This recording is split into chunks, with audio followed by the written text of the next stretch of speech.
আপনাদের কিছু কথা বলার জন্যই আজকে এই ভিডিওটা নিয়ে আসা। কারণ আপনারা তো মনে করেন সৌদি আরবে বেশিরভাগ খাদ্দামা মেয়েগুলা অতিরিক্ত খারাপ হয়। আপনারা এটা তো ধইরা নিছেন। কারণ কিছু কিছু খাদ্দামার জন্য কিছু কিছু খাদ্দামা খারাপ হয়। আর এক কথা হইলে ভাই, ভিডিও করলে মানুষ খারাপ হয় না, বুঝছেন? আমরা হয়তো আমি বাসা বাড়িতে কাজ করি, মাঝে মাঝে ভিডিও বানাই, মাঝে মাঝে ভিডিও ছাড়ি। হয়তো আপনারা মনে করেন কি যে মায়েরা সৌদি আরব গেছে, মাইয়াটার স্বভাব খারাপ, কিন্তু না, এতটা না, বুঝছেন? আমি যখন আবাতে প্রথম ছিলাম, আমি আলহামদুলিল্লাহ ও জায়গায় অনেক ভালো ছিলাম। যখন রিয়াদে আসছি এবার আপনার, আমি রিয়াদে আজকে আসছি কয়দিন হয়েছে, 20 দিন হয়েছে।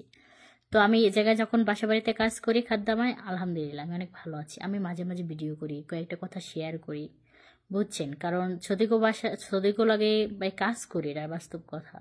সব কথা বলা সম্ভব না, বাস্তব কথা, বুঝছেন? তো আমি যে জায়গায় এখন বর্তমানে কাজ করতে আছি, তখন আমার ম্যাডামের আমি বলছি, ওই আমার রান্নাঘরে নিয়ে মাদবাকে নিয়ে সব দেখাই দিয়েছে, এই জায়গায় আছে তোর যেটা আছে তুই লাগবে ওটা তুই খা। কিন্তু আমি ওরে বলছি, দেখ আমার আবিজুবি ওইরকম আমি খাই না, আমি জাস্ট কয়টা ভাত খাই। আর আমি তোরা যে পোলট্রি মুড়া খাও, হাদিয়ানা মাই অক্কল, হাদিয়ানা মাই অক্কল, মানে আমি ওইটা খাই না। তো ওই আমারে বলতে আছে কি, আমি জাস্ট লাজিম সামাক্কাক্কেল, মানে আমার কটা মাছ হইলে, জাস্ট একটু মাছ হইলে আমি কটা ভাত খাই। আমি মুরগির প্রতি ওই রকম আসক্ত না। আমি সৌদি আরব আসছি, কারণ দেশে থাকলে আমি পোলট্রি মুরগা পছন্দ করি সব চিকা, কিন্তু সৌদি আরবের পোলট্রি মুরগা আমার পছন্দ না। আমি জাস্ট একটু মাছ একটু সবজি হইলে আমার চলে।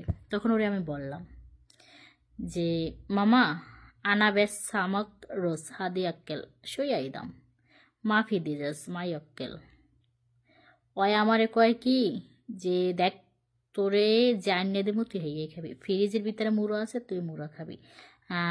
লাজিম কালাম শামুক শামুক লা সইয়া শামুক সইয়া লাহাম সইয়া দিজাস।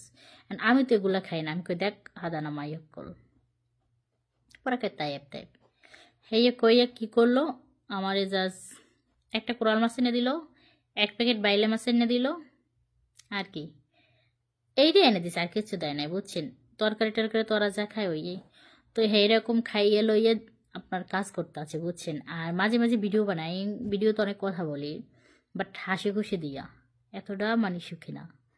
প্রবাসী আর সেটা ঠিক, ওরা যেটা বলতেছে ওদের কত মতনই কাজ করতেছে। হ্যাঁ, মাঝে মাঝে একটা দুই একটা কথা বলি ভাই, এটা মনে করবেন যে প্রবাসের মাটিতে টিকে থাকা এতটা সোজা না, কষ্ট কইরা তারপর টিকে থাকতে হয়। কারণ ভাই, আপনি যদি টিকে থাকতে পারেন আপনার ভবিষ্যৎ ভালো, আর যদি টিকে না থাকতে পারেন ভবিষ্যৎ অন্ধকার, বাস্তব কথা। তা এই দূরপ্রবাসের মাটিতে টিকে থাকতে হলে অনেক অনেক কষ্ট সহ্য করতে হবে। এর জন্য এটা না যে আপনি কষ্ট সহ্য করেন, আপনার সাথে খারাপ কাজ করে এই কষ্টটা সহ্য করেন, কিন্তু এই জিনিসটা না। বুঝতে পারছি, আমি অনলাইন জগতে আছি, আমি ভিডিও বানাই, আমি এদের সাথে মানে থাকি, খাই, লই। আপনি এটা মনে করবেন আমি ভালো, আমার জগৎ ভালো, আমি খারাপ, আমার জগৎ খারাপ। আমি যদি ভালো হই, আমার জগৎটা নিশ্চয়ই ভালো হবে, আর আমি যদি খারাপ হই, আমার জগৎটা কিন্তু নিশ্চয়ই খারাপ হবে। তো সবকিছু নিজের উপর, সবকিছু নিজের উপরে ডিপেন্ড করবে। আপনি ভালো থাকার চেষ্টা করবেন, আপনার পাশের মানুষগুলো আপনার ভালো রাখার চেষ্টা করবে। আপনি খারাপ থাকবেন, আপনার পাশের মানুষগুলো আপনাকে খারাপ রাখার চেষ্টা করবে। কথাটা মনে রাখবেন। তো সবাই ভালো থাকবেন। আল্লাহ হাফেজ।